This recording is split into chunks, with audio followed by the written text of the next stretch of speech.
ये कहानी मेरी और मेरी साली मिनी के बीच की है। उसकी उम्र 22 साल की थी जब मेरी शादी हुई, तब वो छोटी उम्र की थी। मेरी शादी को 2 साल हो गए थे। मेरी बीवी पेट से थी। बात उन दिनों की है जब मेरी साली ने मेरी हेल्प हर तरह से की। जी हाँ, हर तरह से। एक बार जब मैं ससुराल गया था, तब उस दिन ससुराल में कोई नहीं था। सासू माँ और ससुर जी कहीं किसी काम से गए हुए थे। मेरी वहाँ जरूरत मेरी साली को थी। किसी काम के कारण जब मैं वहां पहुंचा, तब मैं और वो अकेले थे। बारिश के दिन थे और साली को बैंक में कोई जरूरी काम था। मैं और वो काम निपटा कर लौट ही रहे थे कि अचानक रास्ते में बारिश होने लगी। वो थोड़ा भीग गई थी, जिससे वो और ज्यादा सेक्सी लगने लगी थी। उससे मुझे मन ही मन प्यार था और कहीं ना कहीं मैं भी प्यार का भूखा था। बस यही वो पल था जिसका हम दोनों वेट कर रहे थे। बस फिर क्या था, हम दोनों जैसे तैसे घर तो आ गए थे, पर आग बहुत लगी थी दोनों के अंदर। फिर बात आगे बढ़ी, शाम हुई और मेरे और उसके बीच बात भी आगे दूसरों मुद्दों पर चलने लगी। बातों बातों में बात सेक्स पर ही गई, जहां मैं ले जाना चाहता था और वो भी यही चाहती थी। 22 साल की साली जो पूरी कुंवारी हो, किसका मन नहीं करेगा। वो थोड़ी प्यार से घबरा रही थी। कारण पूछा तो उसने शर्माते हुए एक ही बताया, और जो मैं भी मानता था। वो हमेशा से अपने शरीर से नाखुश थी, क्योंकि मैं वो कुछ ज़्यादा ही छोटे थे, लगभग 28 के थे उन दिनों। बस मुझे भी ऐसे ही मौके की तलाश थी। मैंने उसे समझाना चालू किया कि डरने की कोई बात नहीं थी और उसकी शादी में काफ़ी टाइम था। मेरी अगर बात मान लेती तो, और उसकी इस प्रॉब्लम का हल मैं निकाल दे दूंगा। उसने भी हाँ भर ली और वो भी तैयार हो गई मेरी हर बात मानने को। पहले दिन मैंने उसे हल्का सा गर्म सरसों का तेल दिया और उससे बोला कि नहाते वक्त वो इस तेल से मालिश करे अपने शरीर की आराम आराम से। उसने मेरी बात मानी और वही किया जैसा मैंने उसको बोला था। शाम का वक्त था। मैंने उसे एक डिब्बी दी और उसे अपने शरीर पर हल्की मालिश करने को कहा। उसने पूछा, जीजू इसमें क्या है? मैंने उसे बताया, इसमें एक खास तरह का क्रीम है। उसने पूछा, यह क्या होता है? मैंने पूछा, तुझे नहीं मालूम सच में? उसने कहा, नहीं जीजू। फिर मैंने उसे समझाना चालू किया, देख यह है मेरा एक खास तरीके का क्रीम। इसी से तेरी बहना पेट से हुई है और तू मौसी बनेगी। वो थोड़ा शर्मा गई और हंसने लगी। मैंने उसे बताया, यह अपने शरीर पर लगाकर मालिश कर और 1 महीने में ही बढ़ने लग जाएगा। उसने वहीं ढक्कन खोला और बोलने लगी, जीजू मुझे डर लग रहा है। मैंने उससे पूछा, कैसा डर? तो बोलती है, इससे मैं कहीं पेट से ना हो जाऊं। तो मैं हंसने लगा। फिर वो पूछती है, बताओ ना जीजू, कहीं मेरा भी पेट तो नहीं फुला दोगे आप जीजू? फिर मैंने उससे पूछा, तुझे नहीं पता क्या बच्चे कहाँ से होते हैं? तो वो कहती है, जीजू वो तो पता है, पर यह भी तो वही है। इसी से तो दीदी का पेट फुला दिया।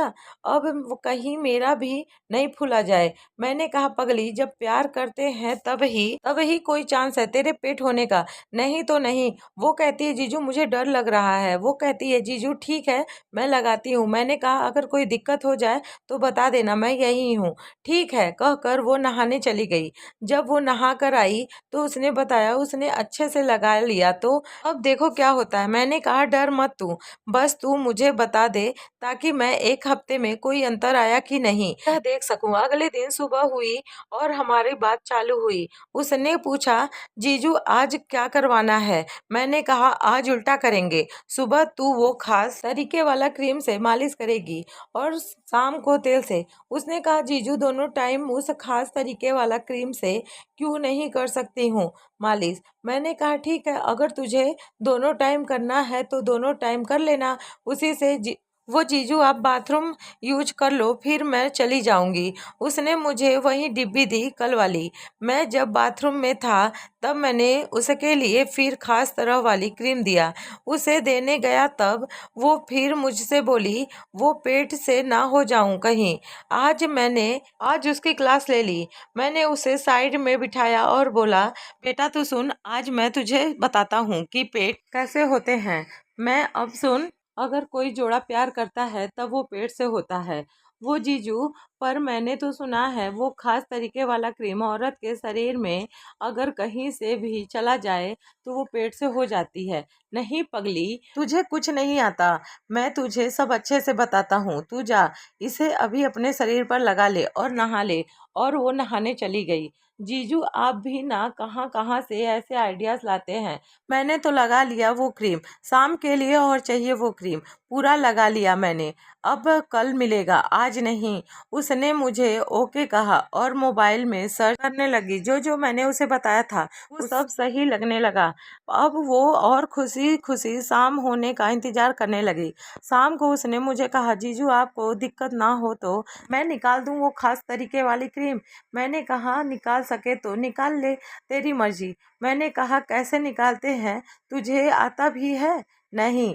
वो बोली, जीजू कैसे, बताओ मुझे भी।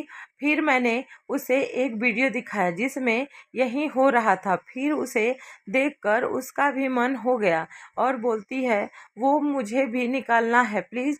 मैंने उसको कहा तू अपना कपड़ा निकाल दे, मैं अपना निकाल देता हूँ, मुझे भी शर्म नहीं आएगी और तुझे भी। थोड़ा शर्माने के बाद वो मान गई। फिर उसने अपना कपड़ा उतार दी। अब उसका भी मन हो गया। वो बोली, जीजू आगे क्या करना है? मैंने उसे समझाना चालू किया। अब प्यार करते हैं। वो बोली, जीजू पिंकी उसकी बड़ी बहन का ऐसा करती है क्या? तुम्हारी दीदी बहुत तरीके से प्यार करती है। थोड़ी देर बाद बोलती है, वो जीजू मैंने आज फर्स्ट टाइम देख रही हूँ। जीजू का क्या विचार है आपका अब? मैंने कहा बस तू और मैं कुछ कर लेते हैं। वो मान गई। जी भर के प्यार किया। फिर थोड़ा ब्रेक लिया हम दोनों ने। फिर प्यार किया और हम दोनों के बीच ऐसा चलता रहा और किसी को पता भी नहीं चला। दोस्तों, यह कहानी केवल मनोरंजन के लिए बनाई गई है। इसका वास्तविक जीवन से कोई लेना देना नहीं है। दोस्त, अगर आपको यह कहानी अच्छी लगे तो प्लीज़ वीडियो को लाइक और चैनल को सब्सक्राइब करें। Thank you.